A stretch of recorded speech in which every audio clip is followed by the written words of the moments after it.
Bonjour à tous et bienvenue dans ce 4e épisode sur la programmation avec Scratch et comment apprendre à faire nos premiers programmes. Dans les épisodes précédents, on a découvert Scratch, son interface, puis faire des opérations simples, puis notre première structure un peu complexe qui était la boucle. Aujourd'hui, on va découvrir une nouvelle structure un peu complexe qui s'appelle la condition. Alors une condition, ça va vous permettre d'exécuter un morceau de programme en fonction d'un événement qui va se passer autour de vous. Par exemple, si vous appuyez sur la touche espace de votre clavier, ou si vous cliquez avec votre souris sur un endroit un peu particulier. Le grand avantage de ces conditions, c'est que ça va vous permettre de rajouter de l'interactivité à vos programmes. En effet, votre petit chat va pouvoir se balader en fonction de ce que vous êtes en train de faire.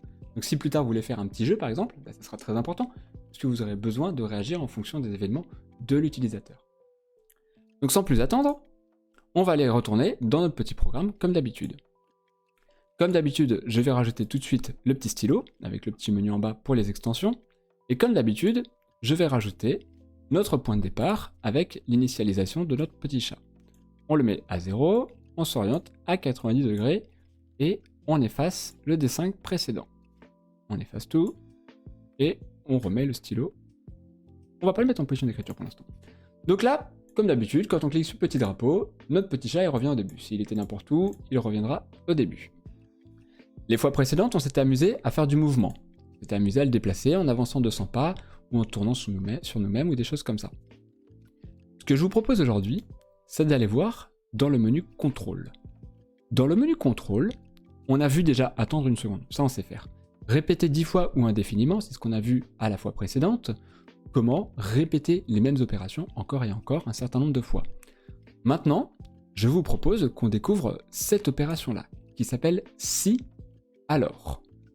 Donc l'opération si alors, elle va vous permettre d'exécuter un morceau de code, donc comme l'autre fois, un morceau de programme, qui va être à l'intérieur de cette condition. Alors la condition, ça fonctionne comment? C'est assez simple. Vous voyez ici, il y a un morceau qui est vide à l'intérieur. Et on a deux mots-clés, si alors. Ce qui va se passer, c'est que quand notre programme va arriver sur ce bloc-là, eh bien si le morceau qui est là, qui est à l'intérieur, qu'on va remplacer tout de suite, est vrai, si ce morceau-là est vrai, c'est ce qu'on appelle une condition, alors on va faire le bout de truc qui est là. Et si le morceau qui est là, la condition, n'est pas vrai, alors on n'exécutera pas le morceau qui est là et on passera à la suite. Donc là, par exemple, ce qu'on peut faire, c'est que si le morceau qui est vrai, le morceau qui est là, est vrai, alors on avance de 100 pas, et sinon, on va reculer de 100 pas, par exemple. Et par exemple, dans les conditions ici, on peut faire une opération mathématique. On va faire une opération mathématique toute bête, on va faire un égal. Et on va mettre que si 50 égale 50, alors on avance de 100 pas, et si 50 n'est pas égal à 50, alors on va reculer de 100 pas. On va reculer de 100 pas. Donc là, des mathématiques simples. 50 est égal à 50. On est tous d'accord pour dire ça. Donc, ce qui va se passer, c'est que le si va être vrai. Alors, encore une fois, ça c'est un exemple naïf. C'est juste pour vous montrer comment fonctionne une condition. Donc là, ce qui va se passer, c'est que comme la condition est vraie, notre petit chat va avancer de 100 pas. Ah, il s'est rien passé.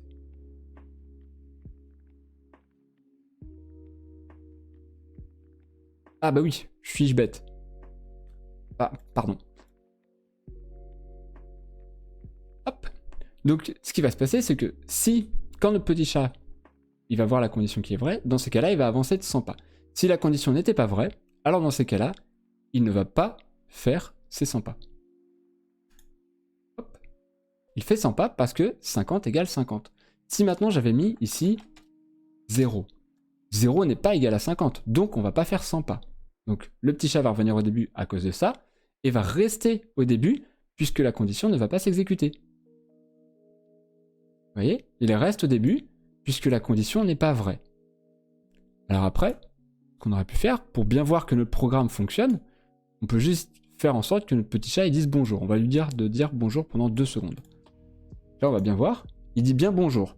Donc il est bien rendu jusqu'ici, mais il n'a pas avancé parce que 0 était différent de 50.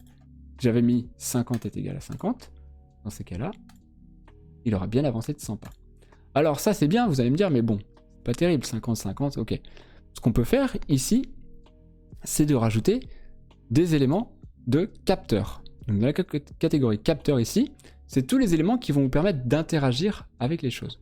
Nous, ce qui va nous intéresser, par exemple, ça va être celui-là, la touche espace est-elle pressée? Alors, espace, vous pouvez changer, vous pouvez choisir la touche que vous voulez, on le verra juste après. Donc, ce qui va se passer, c'est que si la touche espace est pressée quand le programme est rendu ici, alors dans ces cas-là, on va avancer de 100 pas et on va dire bonjour.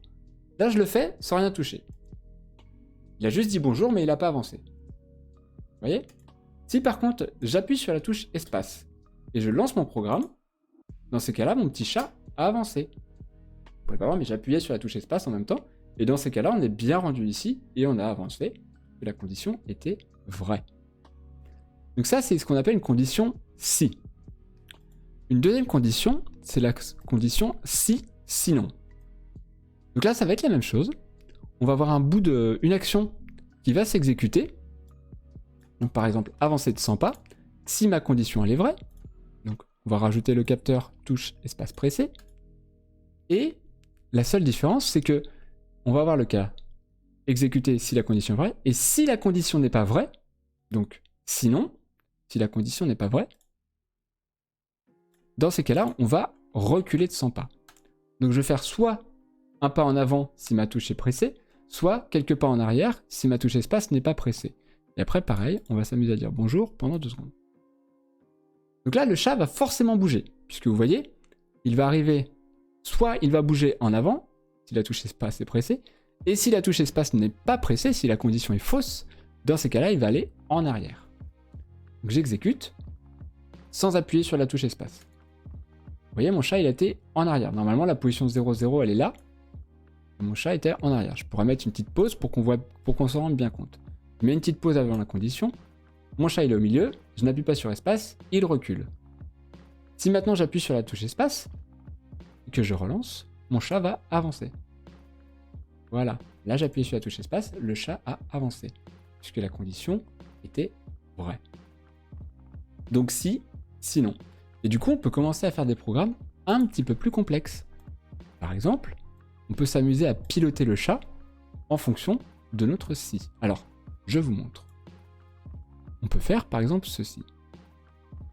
Répéter indéfiniment. On va faire ça. Répéter indéfiniment. Si ma touche flèche haut, si la touche flèche haut est appuyée, dans ces cas-là, on va avancer de 10 pas. On va rajouter une autre condition qui va s'exécuter à la suite de la première. Donc celle-là, elle s'exécute, qu'elle soit vraie ou fausse, peu importe, le résultat sera en fonction, et celle-là, elle va s'exécuter aussi, peu importe le résultat de la précédente. Donc là, on va rajouter un autre capteur. Si la touche droite, par exemple, est appuyée, dans ces cas-là, on va tourner de 15 degrés. Et on va rajouter une petite dernière. Si la touche gauche est appuyée, si la touche flèche gauche est appuyée, dans ces cas-là, on va tourner de 15 degrés, mais dans l'autre sens. Vous voyez, un sens, puis l'autre. Donc là, ça va nous permettre d'avancer notre petit chat, et en fonction de la flèche droite ou la flèche gauche, on va tourner dans un sens ou dans l'autre. Exécutons. J'exécute, je suis au point de départ. Si j'appuie sur ma flèche haute, mon petit chat avance. Si j'appuie sur droite, je tourne dans un certain sens. Si j'appuie sur gauche, je tourne dans l'autre sens. Par contre, vous voyez, si je reste appuyé, il tourne à l'infini. Alors, en soi, c'est pas vraiment un problème. Le problème, c'est que si j'appuie sur tout droit, mon chat, il aura vite tendance à aller un peu loin et se bloquer dans les murs. Donc si vous mettez avancer de 100 pas au lieu de 10 pas, votre chat, il va se téléporter à toute vitesse hors de l'écran, puisque, encore une fois, le programme va très très vite. Donc il va très très vite s'apercevoir de votre franchissement de l'écran. Donc là, c'est rigolo. Et on peut carrément s'amuser à ajouter à notre petit chat de mettre le stylo en position d'écriture ou de relever le stylo. Donc, on va rajouter CTRL. Si on appuie sur la touche S, comme stylo, alors la touche S, elle est là. Si on appuie sur la touche S, dans ces cas-là, on va mettre le stylo en position d'écriture. Et si on appuie sur la touche,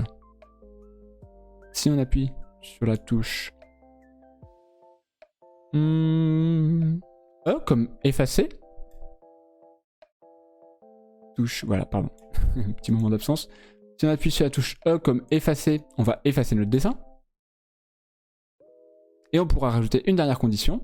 Si on appuie sur la touche, oups, voilà, au bon endroit. Si on appuie sur la touche R comme relever, touche, voilà, R comme relever, on va relever le stylo.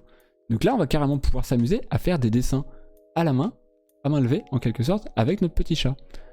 Touche R, relever, stylo, relever. Donc c'est reparti, on relance ça. Au début, notre petit chat, on peut le promener. Vous voyez, je peux promener mon petit chat et il se promène proprement. J'appuie sur la touche S. Normalement, mon crayon est descendu. Là, vous voyez, je peux commencer à dessiner. Commencer à faire des petits dessins. Si j'appuie sur E, ça efface tout. Mais ça laisse le crayon comme il est. Et si j'appuie sur la touche R, ça enlève mon crayon. Là, j'appuie sur R, mon crayon ne fonctionne plus. J'appuie de nouveau sur S, mon crayon revient comme il était. Donc je peux carrément m'amuser à essayer de faire des petits dessins. Je peux effacer, je relève, je mets mon crayon. J'avance, je fais... Voilà, je relève mon crayon. Je peux essayer de me positionner par ici, par exemple. Je peux faire un petit œil. Alors, on voit tout de suite hein, mon talent dessinateur. Et voilà, ça va faire un petit robot, on va dire. Et là, on peut essayer de faire un petit sourire. Do. Voilà. Magnifique. Magnifique dessin. Donc voilà, maintenant, vous pouvez carrément piloter votre chat pour faire un dessin. Mais vous voyez, finalement, ça n'a pas été si compliqué. On a rajouté quelques conditions qui, en fonction des événements de l'utilisateur, permet d'exécuter des opérations particulières. Donc si vous voulez, vous pouvez carrément vous amuser à rajouter des opérations plus compliquées. Par exemple, si la touche C, alors contrôle, si la touche C est appuyée, touche C est appuyée,